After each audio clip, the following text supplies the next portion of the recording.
Hello बच्चों, मेरा नाम साक्षी गुप्ता है और आज आप मेरे साथ पढ़ेंगे व्याकरण की कक्षा 7 का पाठ 11। पाठ 11 के माध्यम से आप पढ़ेंगे क्रिया, काल और वाच्य। आइए देखते हैं ज्ञानवर्धक परीक्षण। इसमें आपको दिया गया है कि आप स्कूल से घर जाकर रात को सोने तक कौन कौन सी क्रियाएं करते हैं। इसमें आपको बतानी है क्रियाएं। क्रियाएं क्या होती है कि हम जो भी काम करते हैं वो क्रिया होती है, जैसे खाना खाना, खेलना, गृह कार्य करना,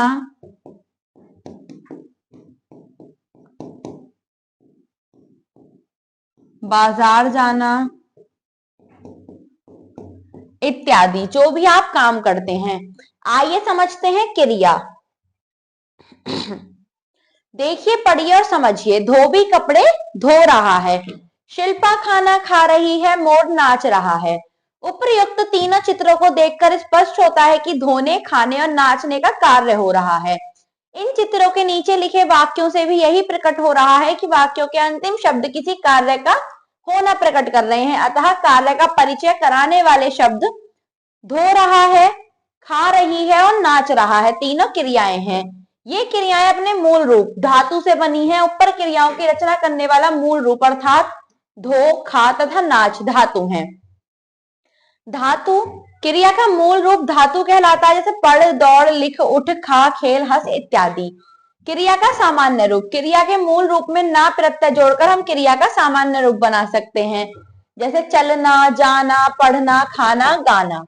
जिन शब्दों से किसी काम के करने या होने का बोध होता है वे क्रिया कहलाते हैं। क्रिया के भेद। कर्म के आधार पर क्रियाओं को दो भागों में बांटा गया है। अकर्मक क्रिया वे क्रियाएं जिनके साथ कर्म ना लगे तथा क्रिया का व्यापार और फल दोनों कर्ता में रहे, अकर्मक क्रियाएं कहलाती हैं। जैसे जतिन हंस रहा है, अंकिता बैठी है और नींबू खट्टा होता है। आइए चलते हैं आगे। उपर्युक्त वाक्यों में जतिन, अंकिता, नींबू कड़ता है, हंस रहा है, बैठी है तथा होता है क्रिया है। मुख्य कर्मक क्रियाएं होती हैं दौड़ना, चलना, चमकना, डरना, मानना, हंसना, रोना, उठना, गिरना, रोना इत्यादि। सकर्मक क्रियाएं जिन क्रिया का प्रभाव कर्म पर पड़ता है उन्हें सकर्मक क्रिया कहते हैं। जैसे अमन आम खा रहा है। प्रश्न क्या है? अमन क्या खा रहा है? और उत्तर आएगा आम। उपर्युक्त वाक्यों में प्रश्न करने पर उत्तर मिल रहा है, इसलिए यह वाक्य सकर्मक है। सकर्मक क्रिया के भेद। सकर्मक क्रिया के दो भेद होते हैं। पहला होता है एक कर्मक क्रिया। एक कर्मक क्रिया जिस क्रिया के साथ केवल एक ही कर्म हो उसे एक कर्मक क्रिया कहते हैं। जैसे हिमांशी पुस्तक पढ़ रही है, दादी चाय पीती हैं। अगला है द्विकर्मक क्रिया। जिस क्रिया के साथ दो कर्म हो उसे द्विकर्मक क्रिया कहते हैं। जैसे वरुण ने कार्तिक को घड़ी दी, बच्चे ने क्यारी में पानी डाला।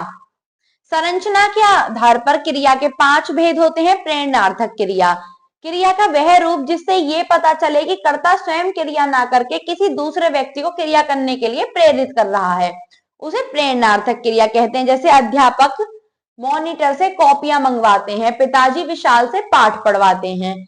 प्रेरणार्थक क्रिया के दो रूप होते हैं। प्रथम प्रेरणार्थक क्रिया जब कर्ता स्वयं कार्य करने में सम्मिलित हो और उसे प्रथम प्रेरणार्थक क्रिया कहते हैं। जैसे माँ सबके लिए खीर बनाती हैं। द्वितीय प्रेरणार्थक क्रिया जब कर्ता स्वयं कार्य न करके दूसरे को कार्य करने के लिए प्रेरित करता है तो उसे द्वितीय प्रेरणार्थक क्रिया कहते हैं। जैसे शिक्षक विद्यार्थियों से अभ्यास कराता है। संयुक्त क्रिया दो या दो से अधिक धातुओं से बने क्रियापद को संयुक्त क्रिया कहते हैं। जैसे सार्थक ने पाठ पढ़ लिया है, कूड़े को कूड़ेदान में डाल दो। अगला है नाम धातु क्रिया। कुछ क्रियाएं संज्ञा, सर्वनाम, विशेषण आदि से बनती हैं, उन्हें नाम धातु क्रिया कहते हैं। जैसे लुटेरों ने जमीन हथिया ली, हमें गरीबों को अपनाना चाहिए। शब्द ऐसे संज्ञा से शब्द है रंग, तो इसकी क्रिया क्या है? रंगना। लात लुतियाना, फिल्म फिल्माना, दुख दुखाना, बात बतियाना, शर्म शर्माना, साठ सठियाना, गरम गरमाना, नरम नरमाना, लज्जा लजाना, अपना अपनाना। आइए चलते हैं आगे अगले पृष्ठ पर। सामान्य क्रिया जब किसी वाक्य में एक ही क्रिया पद का प्रयोग किया जाता है तो उसे सामान्य क्रिया कहते हैं। जैसे पायल ने पत्र लिखा, दादाजी टहलने गए। पूर्वकालिक क्रिया, मुख्य क्रिया से पहले होने वाली क्रिया को पूर्वकालिक क्रिया कहते हैं। जैसे लड़कियां पुस्तक पढ़कर जाएंगी, चोर सामान चुराकर भाग गया। इसमें क्या होता है, इसमें कर जरूर लगता है। आइए चलते हैं आगे। जिन धातु जिन शब्द, इस पाठ के माध्यम से हमने क्या सीखा, हमने सीखा कि जिन शब्दों से किसी काम के करने या होने का बोध होता है वे क्रिया कहलाते हैं। क्रिया का मूल रूप धातु कहलाता है। धातु में ना जोड़ने से क्रिया का सामान्य रूप बनता है। और कर्म के आधार पर क्रिया के दो भेद हैं, अकर्मक क्रिया, सकर्मक क्रिया। संरचना के आधार पर क्रिया के 5 भेद होते हैं, प्रेरणार्थक क्रिया, संयुक्त क्रिया, नाम धातु क्रिया, सामान्य क्रिया और पूर्वकालिक क्रिया। आइए चलते हैं आगे। अब करने की बारी।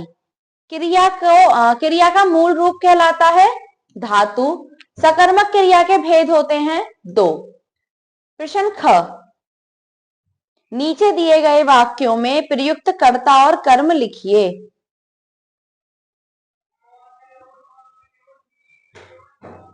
मैं अपना काम समाप्त करूंगा, इसमें कर्ता क्या है, मैं।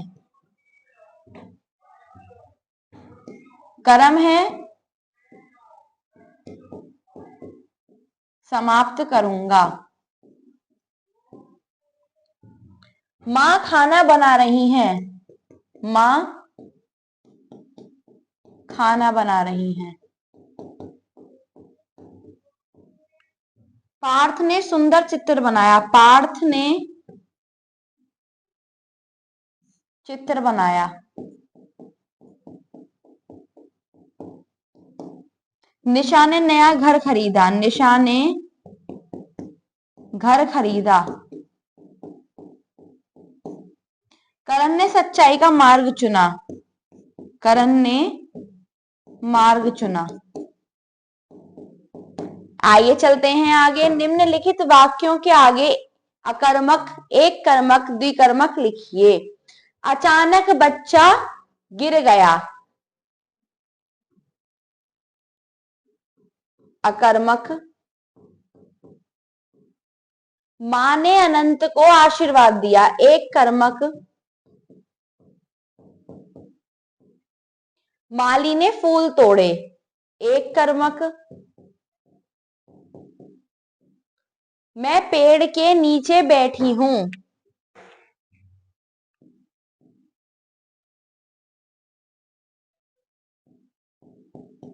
द्विकर्मक। आराध्या ने सुंदर पेन खरीदा, एक कर्मक। आइए चलते हैं आगे अगले प्रश्न पर। घ, नाम धातु क्रियाएं बनाइए। हाथ, हथियाना। अपना, अपनाना। बात, बतियाना। थप थप, थपथपाना। हिन हिन, हिन हिनाना। साठ, सठियाना। फिल्म, फिल्माना। गरम, गरमाना। टिमटिम, टिमटिमाना। निम्नलिखित प्रेरणार्थक क्रियाओं का वाक्यों में प्रयोग कीजिए। मिलवाया, पिताजी ने मुझे अपने मित्र से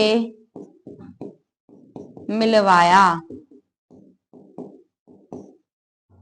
सुलवाया, मां ने बच्चे को सुलवाया। धुलवाया, मैंने धोबी से कपड़े को धुलवाया। तुड़वाया,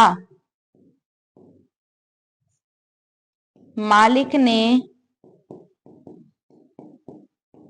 मजदूर से घर तुड़वाया।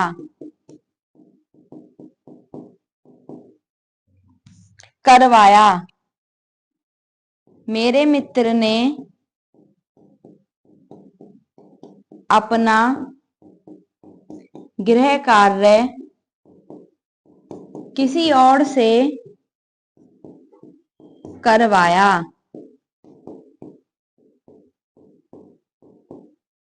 आइए चलते हैं आगे प्रश्न 6 पर। निम्नलिखित प्रश्नों के उत्तर दीजिए। क्रिया किसे कहते हैं? आइए देखते हैं इसका उत्तर पाठ से। जिन शब्दों से किसी काम के करने या होने का बोध होता है वे क्रिया कहलाते हैं। आइए देखते हैं अगला प्रश्न। अगला प्रश्न है अकर्मक क्रिया तथा सकर्मक क्रिया में अंतर बताइए। आप इसमें अकर्मक क्रिया की परिभाषा लिखेंगे कि वे क्रियाएं जिनके साथ कर्म ना लगे वो होती हैं अकर्मक क्रिया, और जिन क्रियाओं के साथ कर्म लगे वो होती हैं सकर्मक क्रिया। संयुक्त क्रिया से आप क्या समझते हैं? आप इसमें लिख सकते हैं कि दो या दो से अधिक धातुओं से बने क्रियापद को संयुक्त क्रिया कहते हैं। प्रश्न 3 का उत्तर हो जाएगा ये आपका। आइए चलते हैं अगले प्रश्न पर। प्रश्न 4 है पूर्वकालिक क्रिया की परिभाषा उदाहरण देकर समझाइए। इसमें आप लिख सकते हैं कि मुख्य क्रिया से पहले होने वाली क्रिया को पूर्वकालिक क्रिया कहते हैं। जैसे लड़कियां पुस्तक पढ़कर जाएंगी, ये आपका प्रश्न 4 है और उसका उत्तर। द्विकर्मक क्रिया किसे कहते हैं? इसमें आप द्विकर्मक क्रिया की परिभाषा लिख सकते हैं। जैसे जिस क्रिया के साथ दो कर्म हो उसे द्विकर्मक क्रिया कहते हैं। आइए चलते हैं आगे रचनात्मक गतिविधि की ओर।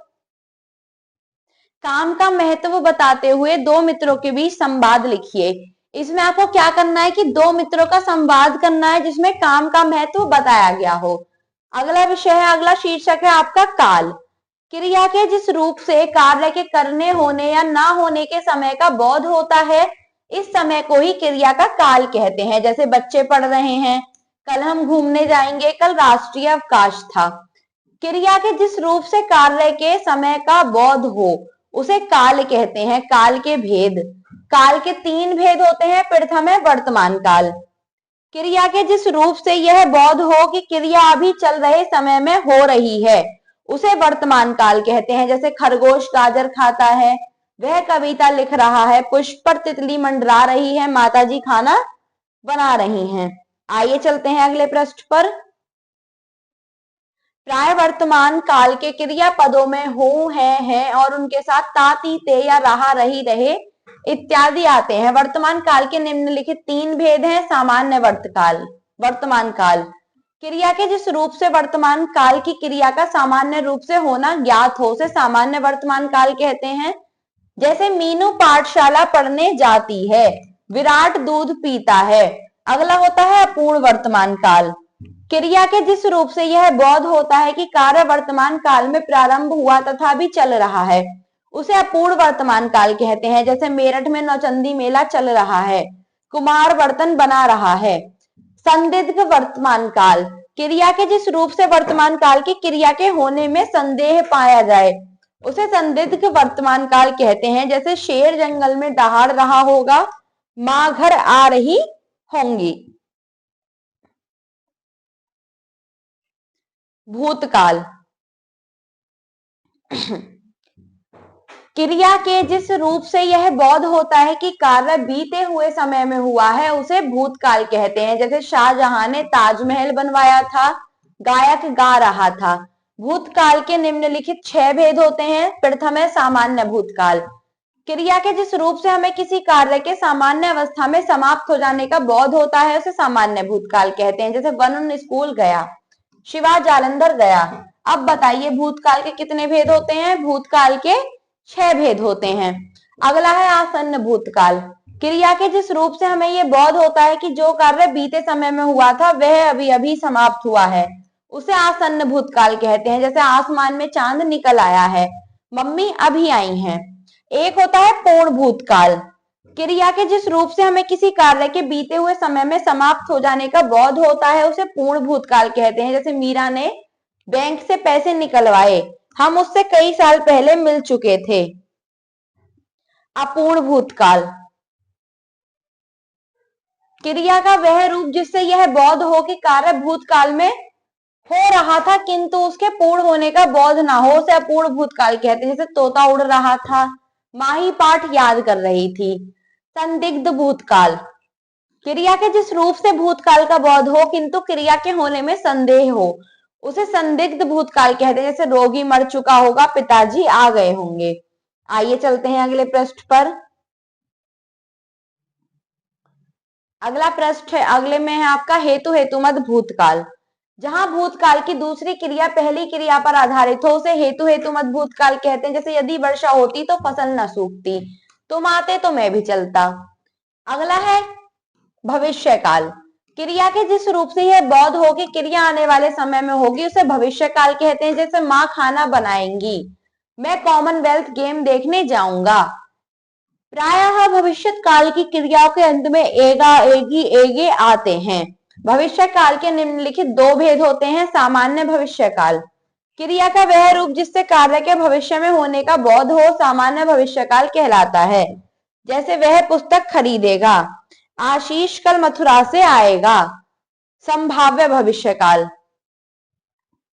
क्रिया के जिस रूप से क्रिया के भविष्य में किए जाने की केवल संभावना हो उसे संभाव्य भविष्य काल कहते हैं। जैसे हो सकता है कल वर्षा हो, परीक्षा में शायद मुझे अच्छे अंक प्राप्त हो। आइए जानते हैं हमने इस पाठ से क्या सीखा कि क्रिया के जिस रूप से कार्य होने के समय का बोध हो उसे क्रिया कहते हैं। काल के तीन भेद होते हैं, भूतकाल, वर्तमान काल, भविष्य काल। चल रहे समय में होने वाले कार्य का बोध वर्तमान काल कराता है, बीते समय में काम होने का बोध भूतकाल कराता है। भविष्य काल से आने वाले समय में कार्य होने का पता चलता है। वर्तमान काल के तीन भेद होते हैं, सामान्य वर्तमान काल, अपूर्ण वर्तमान काल, संदिग्ध वर्तमान काल। भूतकाल के 6 भेद होते हैं, सामान्य, आसन्न, पूर्ण, अपूर्ण, संदिग्ध और हेतु हेतुमत। आइए चलते हैं आगे, अभ्यास पर अब करने की बारी। काल के कितने भेद होते हैं? काल के 3 भेद होते हैं। आइए देखते हैं अगले पृष्ठ पर।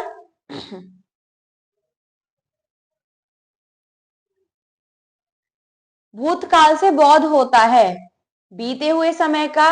भविष्य काल के भेद होते हैं 2। उचित मिलान कीजिए। इसमें आपको क्या करना है? उचित मिलान करना है। अध्यापिका ने पाठ पढ़ाया, क्या है ये? सामान्य भूतकाल है। पिताजी दादाजी के लिए कपड़े लाएंगे, सामान्य भविष्य काल। कल तो बारिश हुई होगी, संदिग्ध भूतकाल। शिवांगी पाठ याद करती है, सामान्य वर्तमान काल। यदि बस ना छूटती तो मोनू अवश्य आता, हेतु हेतुमद भूतकाल। आइए चलते हैं आगे। कोष्टक में दिए गए निर्देशानुसार वाक्य में रिक्त स्थान भरो। चित्रकार चित्र बनाना अपूर्ण भूतकाल।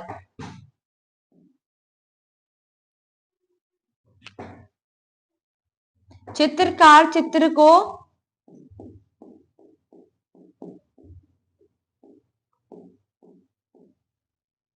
बना रहा होगा। मैं बाजार जाता हूं। पीहू पढ़कर खेलना, संदिग्ध वर्तमान काल। पीहू पढ़कर खेल रही होगी। वह अभी अभी जाना, आसन्न भूतकाल। वह अभी अभी गया।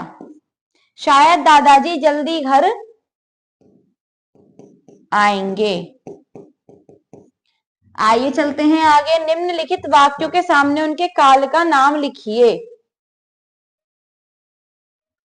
मैंने अपना पाठ याद कर लिया है।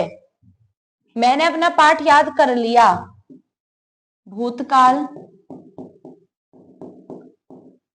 फसल कट चुकी थी, भूतकाल। सीमा खाना बना रही है, वर्तमान काल। शायद कल परीक्षा परिणाम आए, भविष्य काल।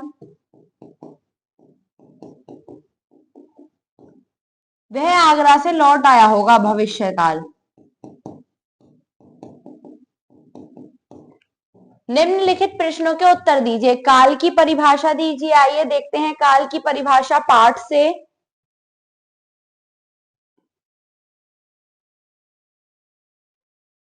काल की परिभाषा आप लिख सकते हैं कि क्रिया के जिस रूप से कार्य होने के समय का बोध हो उसे काल कहते हैं। आइए चलते हैं वापस प्रश्नों की ओर।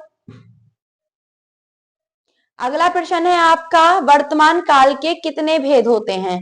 इसका आप उत्तर लिखेंगे कि वर्तमान काल के 3 भेद होते हैं, सामान्य वर्तमान काल, पूर्ण वर्तमान काल और संदिग्ध वर्तमान काल। आइए चलते हैं अगले प्रश्न पर। पूर्ण भूतकाल कब होता है?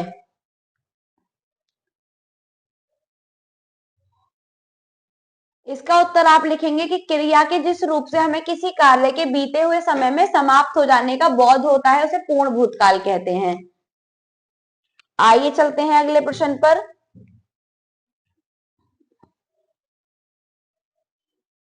संदिग्ध वर्तमान काल को उदाहरण देकर स्पष्ट कीजिए।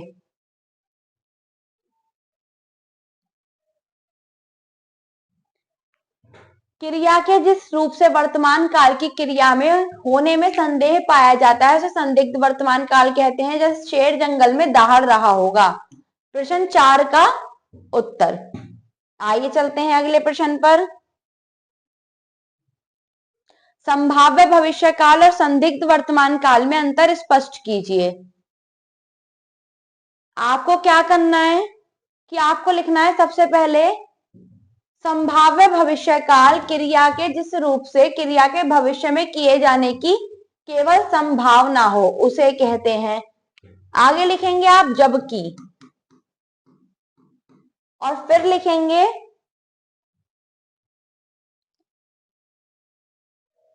संदिग्ध वर्तमान काल क्रिया के जिस रूप से वर्तमान काल की क्रिया के होने में संदेह पाया जाता है उसे कहते हैं।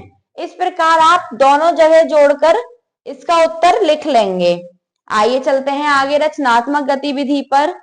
भूतकाल, वर्तमान काल तथा भविष्य काल से संबंधी एक एक वाक्य लिखिए। जैसे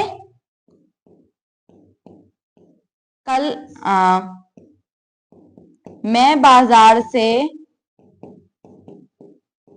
फल लाया। ये क्या हो गया? भूतकाल, क्योंकि ये काम हमने पहले कर दिया। वर्तमान काल क्या होगा? मैं बाजार से फल लाता हूं। ये क्या हो गया? वर्तमान काल, क्योंकि हम इस काम को अभी कर रहे हैं। और अगला ही इसको लिख दो कि मैं बाजार से फल लाऊंगा। तो ये क्या हो जाएगा आपका? भविष्य काल, क्योंकि ये काम आगे आप भविष्य में करेंगे। आइए चलते हैं आगे।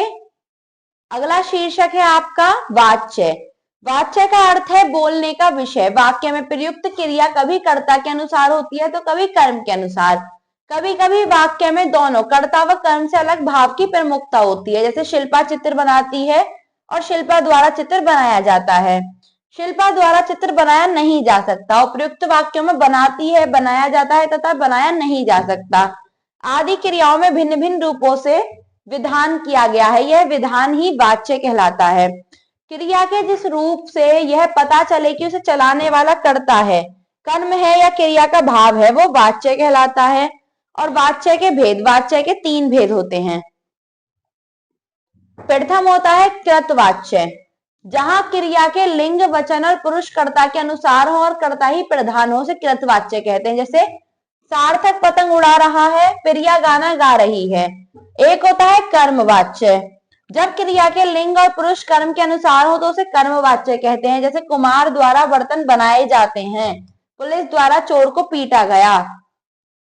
कर्मवाच्य में केवल सकर्मक क्रियाओं का ही प्रयोग किया जाता है तथा कई बार तो कर्ता का भी उल्लेख नहीं होता। आइए चलते हैं आगे। भाववाच्य, जब क्रिया आकर्मक हो तथा क्रिया के लिए लिंग और वचन कर्ता के अनुसार ना होकर सदा पुल्लिंग एक वचन में ही हो तो उसे भाववाच्य कहते हैं। जैसे बच्चों से खेला नहीं जाता है, मनीष से गाया नहीं जाता। विशेष भाववाच्य में कर्मक का प्रयोग किया जाता है तथा कर्ता के साथ से लगाया जाता है। कृतवाच्य से कर्मवाच्य बनाना। कृतवाच्य को कर्मवाच्य में बदलते समय कृतवाच्य के कर्ता को करण कारक में बदल दिया जाता है तथा वाक्य के कर्म के अनुसार क्रिया के लिंग वचन बदल दिए जाते हैं। जैसे करण पतंग उड़ाता है, करण द्वारा पतंग उड़ाई जाती है। मजदूरों ने घर बनाया, मजदूरों द्वारा घर बनाया गया। आइए चलते हैं आगे। अर्पित कविता लिखता है, अर्पित द्वारा कविता लिखी जाती है। तुम पढ़ते हो, तुम्हारे द्वारा पढ़ा जाता है। कृतवाच्य से भाववाच्य बनाना। भाववाच्य में क्रिया बनाने के लिए कर्ता में से या द्वारा और क्रिया के काल के अनुसार जाना क्रिया का प्रयोग किया जाता है। भाववाच्य में क्रिया सदैव पुल्लिंग एकवचन तथा अन्य पुरुष की प्रयुक्त की होती है। जैसे कृतवाच्य है, वृद्धा नहीं चलती है, वृद्धा से चला नहीं जाता है। अध्यापिका समझा रही थी, अध्यापिका द्वारा समझाया जा रहा था। वह सोता है, उसके द्वारा सोया जाता है।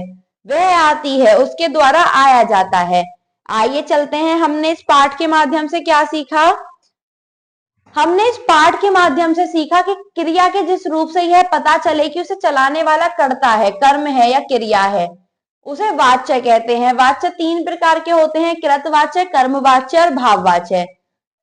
आइए चलते हैं आगे इसके अभ्यास पर। अब करने की बारी।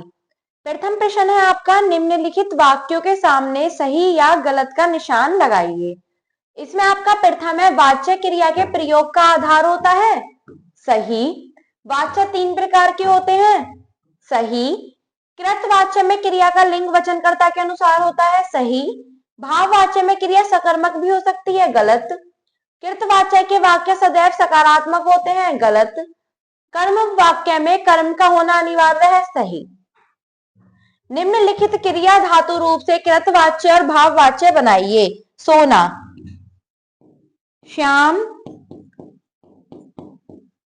सो रहा है, श्याम से सोया नहीं जाता है।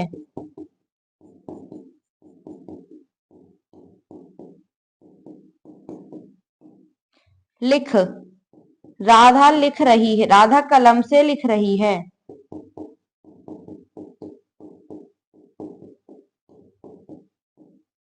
राधा से लिखा नहीं जाता है। अगला प्रश्न है, दौड़, घोड़ा दौड़ रहा है।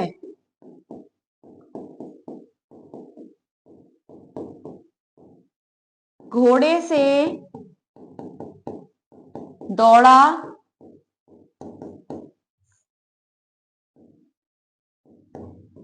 नहीं जाता है। नाच, मयूर नाच रहा है।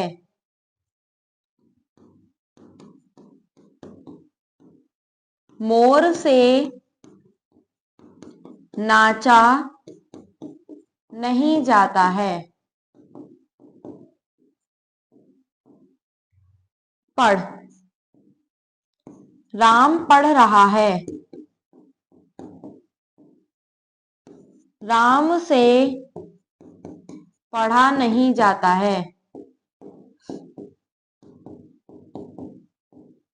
आइए चलते हैं आगे। ग, निर्देशानुसार वाच्य परिवर्तन कीजिए।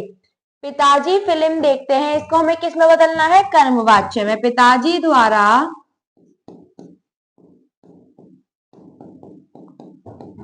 फिल्म देखी गई। नमिता खाना बनाती है, भाववाच्य में नमिता से खाना नहीं बनाया जाता है। आर्यन खेल नहीं सका, भाववाच्य में आर्यन से खेला नहीं गया। मजदूर द्वारा घर बनाया गया, कृतवाच्य मजदूरों ने घर बनाया। काव्या दूध नहीं पीती, भाववाच्य में काव्या से दूध नहीं पिया जाता है। आइए चलते हैं अगले प्रश्न पर। निम्नलिखित वाक्यों में प्रयुक्त वाच्य का नाम उसके सामने लिखिए। उससे और नहीं चला जाता,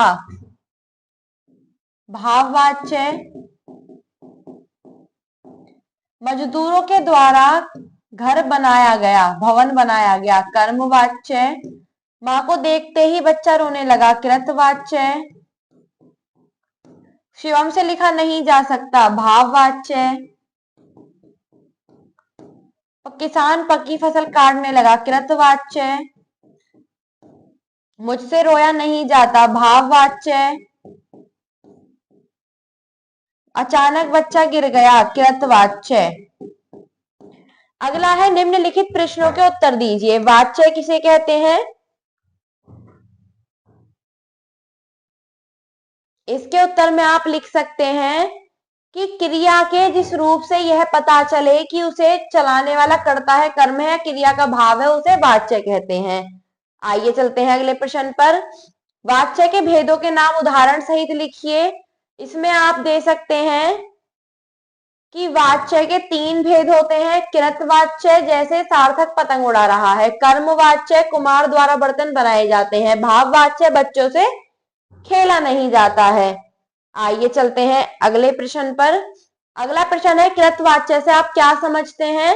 इसमें आप कृतवाच्य की परिभाषा दे सकते हैं कि जहां क्रिया के लिंग, वचन और पुरुष कर्ता के अनुसार हो और कर्ता ही प्रधान हो, उसे कृतवाच्य कहते हैं। अगला है आपका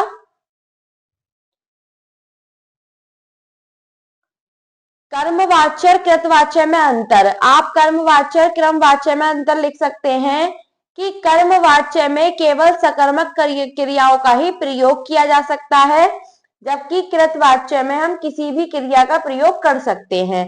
इस प्रकार से आप इस अभ्यास को अपनी अभ्यास पुस्तिका और उत्तर पुस्तिका में पूरा कर लेंगे। धन्यवाद।